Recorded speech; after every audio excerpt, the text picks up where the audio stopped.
নমস্কার, জয় শ্রী গণেশ। স্বাগতম আপনাদের প্রত্যেককে আজকের বিশেষ পর্বের অনুষ্ঠানে। আজকে মূলত আমরা যে রাশিটিকে নিয়ে আলোচনা করব বা রাশিটিকে নিয়ে আমরা চর্চা করব, রাশিটি কন্যা অর্থাৎ ভার্গ। কন্যা রাশি বুধ প্রভাবিত রাশি। বুধের নানান গুণাবলী আমরা কন্যা রাশির মধ্যে পাই। কন্যা রাশি বুধের রাশি হওয়ার কারণ এরা খুব তৎপর। তৎপর মানে ইমিডিয়েটলি কাজ করতে পছন্দ করে। একটা বাংলায় বেশ একটা কথা প্রচলিত, ধর তক্তা মার পেরেক। কন্যা অনেকটাই তাই, পারফেকশনিস্ট। কিন্তু যে কাজই করবে খুব পারফেক্ট হয়ে কাজ করবে, নিজের মনে করে করবে। মানে পাশের বাড়ির একজনের হয়তো কোনো একটা সমস্যায় হেল্প করছে, কন্যা নিজের মনে করে কাজটা করে। কন্যার কিন্তু এই কোয়ালিটিটা আমার খুব পছন্দের, যে নিজের ভাবে। কন্যা রাশির জাতক জাতিকাদের দ্বাদশ ভাবের অধিপতি হচ্ছেন রবি। দ্বাদশ মানে কি শুধু খারাপ? ব্যয় না। দ্বাদশ মানে আত্মদর্শন, মোক্ষ। দ্বাদশ হচ্ছে দূরভ্রমণ। দ্বাদশ হচ্ছে হসপিটাল। দ্বাদশ হচ্ছে কোথাও যেন গিয়ে ইনভেস্টমেন্ট। তাহলে দ্বাদশ ভাবটা কিন্তু প্রচণ্ড গুরুত্ব রাখে আমাদের জীবনে। আজকে মাথায় রাখতে হবে দ্বাদশপতি দ্বাদশ, তার কিছু ইম্প্যাক্ট আছে, কিছু ভালো ইম্প্যাক্ট আছে, কিছু মন্দ ইম্প্যাক্ট আছে। আমি আপনাদের সাথে সরাসরি আলোচনা করব যে এই সংযোগের বা এই সঞ্চারের ভালো ইম্প্যাক্ট কি, মন্দ ইম্প্যাক্ট কি। ভালো ইম্প্যাক্টগুলির মধ্যে আমি প্রথমত আপনাকে বলবো, যারা বিদেশে যাওয়ার স্বপ্ন দেখছেন, বিদেশে যাওয়ার পূর্ব পরিকল্পনা করেছেন, বিদেশে যাওয়ার একটা প্ল্যানিং করেছেন, তারা কিন্তু পুনরায় বিদেশে যেতে পারবেন। বিদেশে যাওয়ার ক্ষেত্রে প্রবল পজিটিভিটির সম্ভাবনা লক্ষ্য করতে পারছি।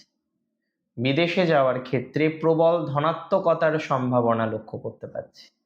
ইভেন অনেকের ভিসা আটকে ছিল, ভিসা আসছিল না, অন্যান্য ধরনের টেকনিক্যাল প্রবলেমগুলো হচ্ছিল, তাদের সেই টেকনিক্যাল প্রবলেম, ভিসা আটকে যাওয়ার প্রবলেম, এগুলো কিন্তু এবার সমাধান হয়ে যাবে।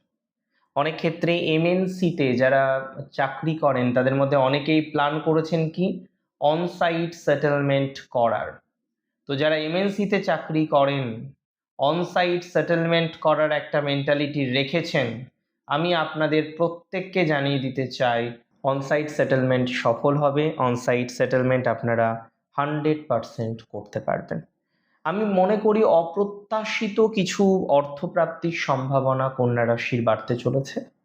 আনএক্সপেক্টেড কোনো ফান্ড থেকে, আনএক্সপেক্টেড কোনো জায়গা থেকে অ্যামাউন্ট অর্থাৎ অর্থ এটা আসতে পারে।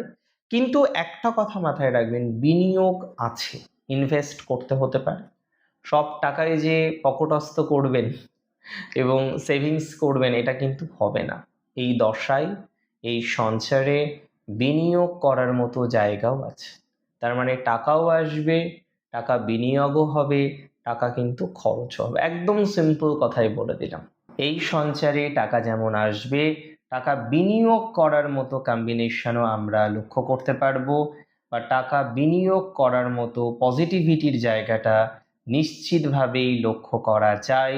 নিশ্চিতভাবেই আমি কিন্তু লক্ষ্য করছি কোনো না কোনোভাবে পজিটিভিটির মাত্রাটা 100% বৃদ্ধিপ্রাপ্ত হবে।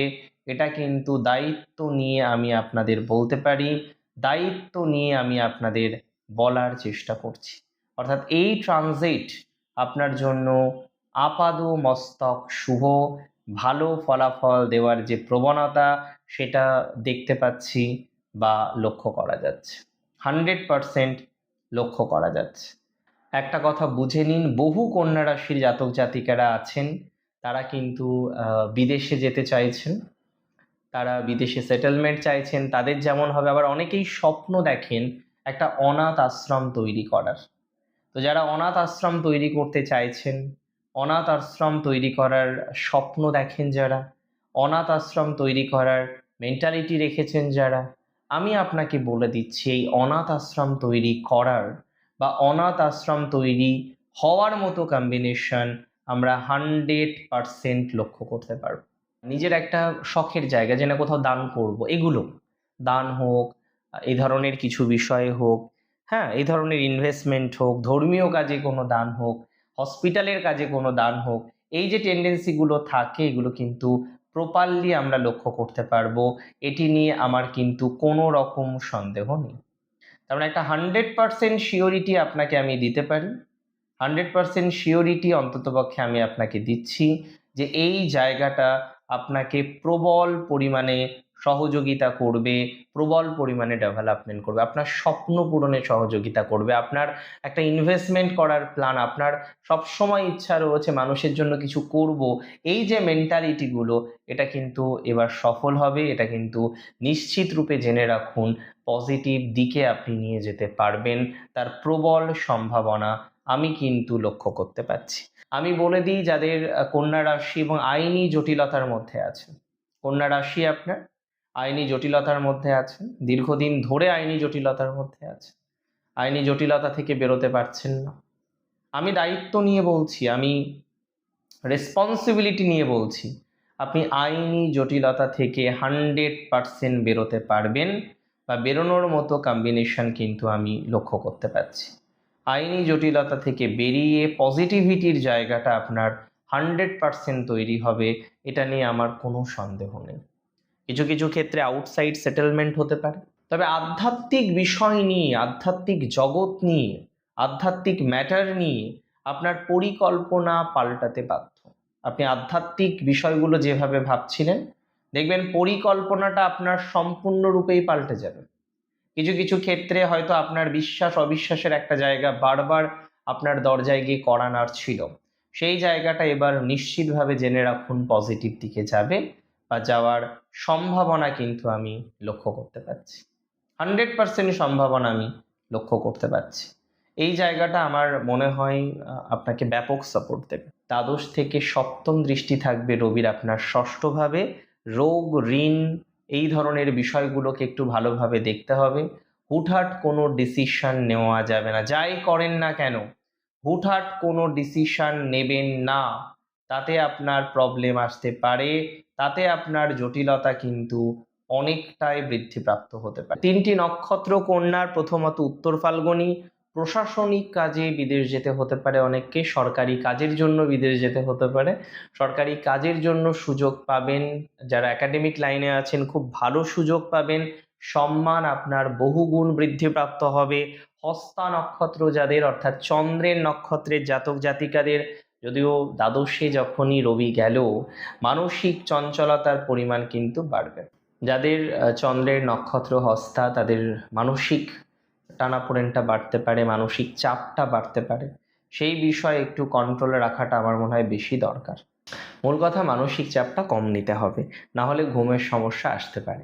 চিত্রার একটু ঝুঁকিপূর্ণ ইনভেস্টমেন্টের প্রতি একটু মন যেতে পারে, সেটা যাতে না হয়, সেটা যাতে না করা লাগে, সেই বিষয়ে একটু খেয়াল রাখুন। ঝুঁকিপূর্ণ কোনো বিষয়ে যুক্ত থাকাটা আপনার জন্য বিশেষ শুভ হবে বলে আমার মনে হয়নি। চিত্রা নক্ষত্রের স্বাস্থ্যের ক্ষেত্রে বেশি নজর রাখতে হবে। দেখুন, দ্বাদশে রবি মানেই সব শেষ, বা দ্বাদশে রবি মানেই অত্যন্ত নেগেটিভ, এই থিঙ্কিংটা আমার মনে হয় খুব একটা সঠিক নয়। হ্যাঁ, দ্বাদশে রবি, তার কিছু নির্দিষ্ট প্রভাব আছে।